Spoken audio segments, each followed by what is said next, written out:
सोनामुखी, हरड़, मुलेठी जैसी अनेक जड़ी बूटियां और हजारों वर्षों का प्राचीन आयुर्वेदिक ज्ञान इस एक बोतल में समाया हुआ है। कायम टैबलेट, आपकी खुशियों का साथी।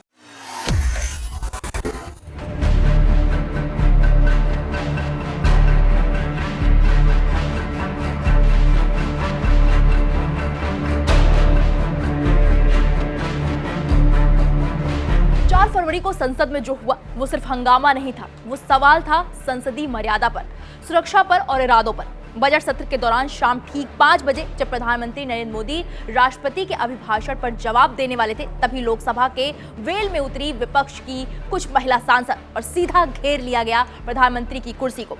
सत्ता पक्ष का आरोप है कि महिला सांसदों को ढाल बनाकर आगे किया गया, जिससे प्रधानमंत्री को बोलने से रोका जाए या फिर इससे भी आगे की कोई साजिश।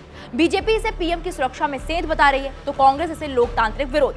लेकिन सबसे बड़ा सवाल यही है कि आखिर प्रधानमंत्री की कुर्सी तक पहुंचने की जरूरत ही क्यों पड़ी। लोकसभा शाम के ठीक 5 बजे प्रधानमंत्री नरेंद्र मोदी सदन में आने वाले थे, लेकिन इससे पहले ही वेल में आ गई कांग्रेस की महिला सांसद। नेतृत्व वर्षा गायकवाड़, साथ में करीब 7 महिला सांसद, हाथों में बड़ा banner do what is right और कदम सीधे प्रधानमंत्री की सीट की ओर। बीजेपी का आरोप है ये कोई अचानक हुआ विरोध नहीं था, बल्कि प्री प्लान्ड मूव था।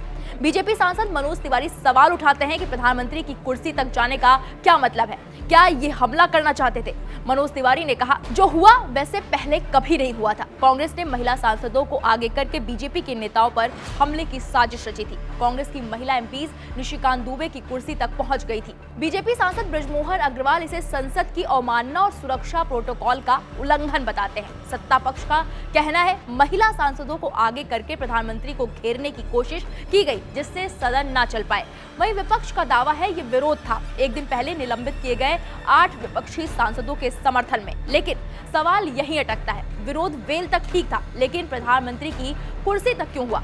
हालात इतने बिगड़े कि पीठासीन अधिकारी संध्या राय को 1.5 मिनट में ही सदन स्थगित करना पड़ा। प्रधानमंत्री का संबोधन टल गया। बाद में राहुल गांधी ने सोशल मीडिया पर लिखा, जैसा मैंने कहा पीएम संसद में नहीं आएंगे, वो डरे हुए हैं।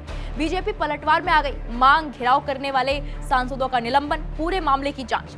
आज संसद में सिर्फ सवाल हंगामे का नहीं है, सवाल है नियत का, मर्यादा का और उस लक्ष्मण रेखा का जो लोकतंत्र में विरोध और अराजकता के बीच होती है। अब देखना यह है कि स्पीकर इस मामले में क्या कार्रवाई करते हैं और क्या विपक्ष अपने विरोध के तरीके पर खुद मंथन करेगा, क्योंकि संसद सिर्फ विरोध की जगह नहीं, वो भरोसे और मर्यादा की भी सबसे बड़ी संस्था है। सबसे बड़ा सवाल अब भी वही है, प्रधानमंत्री की कुर्सी तक पहुंचने का मकसद क्या था। फिलहाल पूरे मामले पर आपकी क्या राय, हमें कमेंट बॉक्स में जरूर बताइएगा।